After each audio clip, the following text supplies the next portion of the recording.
আসসালামু আলাইকুম। আশা করছি আপনারা সবাই ভালো আছেন, নিরাপদে আছেন। আপনাদের দোয়ায় আল্লাহর রহমতে আমি অনেক অনেক ভালো আছি। তো আজকে কিসের ভিডিও নিয়ে এসেছি সেটা থাম্বনেল দেখেই অনেকটা বুঝে গিয়েছেন। হ্যাঁ, মদিনায় আমরা কোবা মসজিদের কিছু ভিডিও আপনাদের সাথে আজকে শেয়ার করব। আশা করছি আপনারা সম্পূর্ণ ভিডিওটি দেখার চেষ্টা করবেন। আমাদের প্রিয় নবী হজরত মোহাম্মদ সাল্লাল্লাহু আলাইহি সাল্লাম যখন মদিনায় প্রথম এসেছিলেন তখন এই কুবা মসজিদ নিজ হাতে প্রথম তৈরি করেছিলেন। এটাকে মসজিদে তৃতীয় মসজিদ নামে সবাই জেনেছি। তৃতীয় মসজিদ বলা হয় যে প্রথমে হচ্ছে কাবা শরীফের যে এহরাম মসজিদ, তারপর মদিনায় নববী, এরপর এই কুবা মসজিদ বলা হয়। সম্মানের দিক থেকে মসজিদের আল কুবা তৃতীয় স্থান হলেও এটি পৃথিবীর সর্বপ্রথম মসজিদ আল কুবা। এটি হচ্ছে মদিনার নববী থেকে কিছুটা দূরে, মানে পায়ে হেঁটেও যাওয়া যায় ওই মসজিদে, কুবা মসজিদের ওখানে।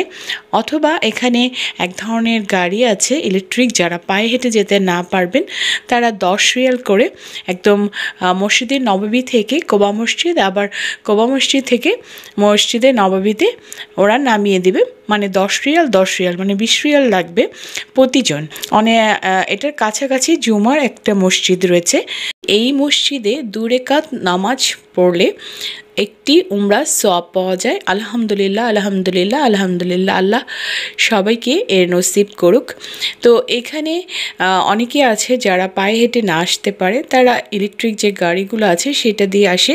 এমনকি প্রতিদিনই তারা একবার হলেও এখানে এসে নামাজটা পড়ে, তাহলে অনেকগুলোই উমরার সওয়াব পাওয়া যায়। আপনারা অবশ্যই মদিনায় যদি যান অবশ্যই কুবা মসজিদে গিয়ে 2 রাকাত নফল নামাজ আদায় করবেন, তো একটি উমরার সওয়াব পাওয়া যাবে আলহামদুলিল্লাহ। আমরা এখানে গিয়েছিলাম আমাদের গ্রুপের মাধ্যমে, জিয়ারতে যখন নিয়ে গিয়েছিল তখন নিয়ে গিয়েছিল। এই দিক দিয়ে রাস্তা ছিল মূলত, এভাবে নবীজি যেতেন, বা ব্যবসায়ী যে কাফেলাগুলো যেত সিরিয়াতে বা ফিলিস্তিনে, এই জায়গাগুলো দিয়ে মূলত অতিক্রম করতেন।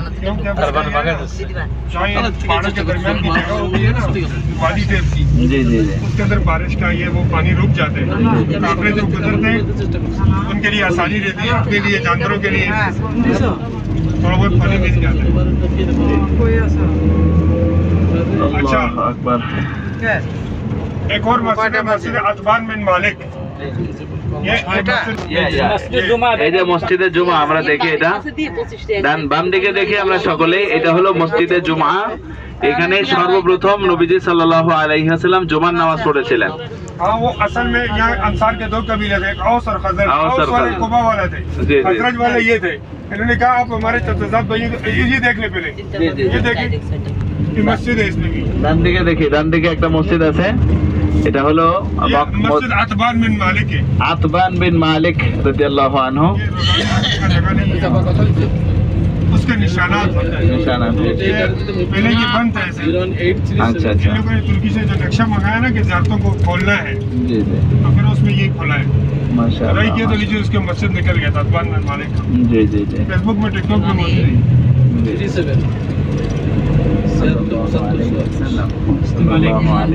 और ये जो ये किला कुबा है, এটা হলো এই যে ডান পাশে দেখি আমরা, এটা হলো কুবা মসজিদের কেল্লা, দুর্গ ছিল এটা মূলত। ये खिलाफत उस्मानिया में ना জি জি, ये रास्ता था मदीना जाने का।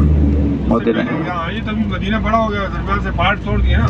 জি জি, সাল্লাল্লাহু আলাইহি ওয়াসাল্লাম। এই যে বাম পাশে যেটা দেখি এটা হলো কেল্লা, কুবা মসজিদের কেল্লা ছিল, এটা দুর্গ ছিল আর কি। ये मदीने जाने का रास्ता था, মদিনা যাওয়ার রাস্তা ছিল। अल्लाह के नबी सल्लल्लाहु अलैहि वसल्लम इस रास्ते से गुजरे, इसको दरब नबवी कहते हैं। दरबे नब्बी। हाँ, क्योंकि अल्लाह के नबी इसी रास्ते से कुबा आते जाते थे, और जाते वक्त भी यहाँ से गुजर रहे थे। जी तो जी, इन लोगों ने बोला या रसूलुल्लाह, आपने हमारे भाई और वालों এই মসজিদে কুবা আমরা দেখতে পাচ্ছি। इसको दरब नबवी कहते हैं, জি, দরবে নববী, नबी का रास्ता। নবী কা রাস্তা। এটা নবীজি সাল্লাল্লাহু আলাইহি ওয়াসাল্লাম মদিনা থেকে এই রাস্তা দিয়েই মসজিদে কুবাতে আসতেন, और ये মসজিদে কুবা।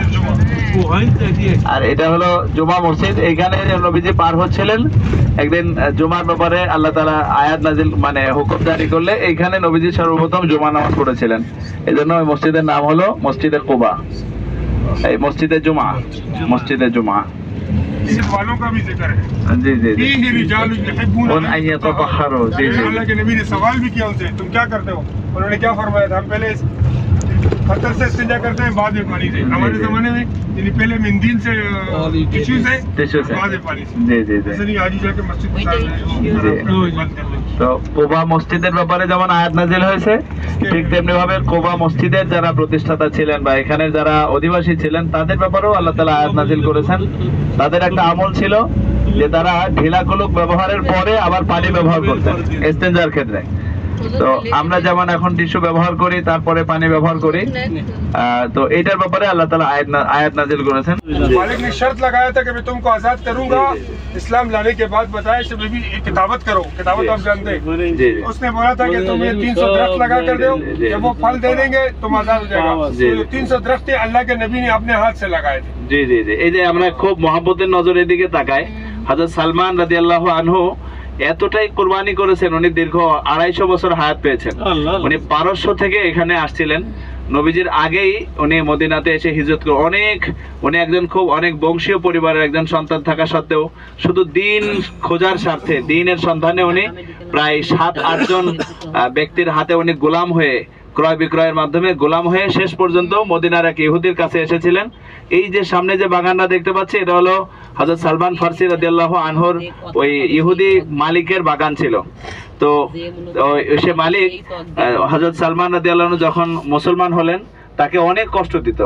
দেওয়ার পরে এক পর্যায়ে হযরত সালমান ফারসি রাদিয়াল্লাহু আনহু বলেন তাহলে আমাকে আজাদ করে দেন, আমাকে আজাদ করে দেন। তখন তার মালিক 3টা শর্ত দিল, যে 1 নাম্বার শর্ত হলো আমাকে এই পরিমাণ স্বর্ণ দিতে হবে, তারপরে আমার একটা বাগান আছে, এই বাগানে তোমাকে 300টা খেজুর গাছ লাগাই দিতে হবে, এবং এই খেজুরে যখন ফল আসবে তখন তুমি আজাদ হয়ে যাবা, তখন তুমি স্বাধীন হবা। হ্যাঁ, এটা সেই বাগান। তো নবীজি সাল্লাল্লাহু আলাইহি ওয়াসাল্লাম সব সাহাবায়ে কিরামকে বললেন যে তোমাদের যার যার কাছে যতটুকু স্বর্ণ আছে নিয়ে আসো। তো নবীজির সামনে উপস্থাপন করা হলো, এবং আরো কিছু সাদকার কিছু স্বর্ণ আসলে নবীজি দেখলেন যে সালমানের মালিক যতটুকু চাইছে তার চেয়ে আরো বেশি হয়ে গেছে, এটা তাকে দেওয়ার জন্য নির্দেশ দিলেন। নবীজি সাল্লাল্লাহু আলাইহি ওয়াসাল্লাম এরপরে সাহাবায়ে কিরামকে বললেন তোমাদের যার যার কাছে যত খেজুরের চারা আছে, খেজুরের ছোট ছোট চারা গাছ এগুলো, আর হযরত ওমর রাদিয়াল্লাহু আনহু সহ আরো অন্যান্য সাহাবে, এটা হলো সেই বাগান সালমান রাদিয়াল্লাহু আনহুর পার্ক। ये खजूरें कितने दिन में फिर फल दिया था? साल बाद दिया था। जी जी जी एक हफ्ता के बाद। जी जी जी এটা হলো 1 সপ্তাহের মধ্যে গাছ বড় হয়ে খেজুর এসে গেছিল। আলহামদুলিল্লাহ। इसमें जो मौलवी साहिबाना के बैठते हैं मेरे को खुद नहीं पता, कोई 3 दिन बताते हैं, कोई 1 दिन बताते हैं, कोई 1 साल बताते हैं।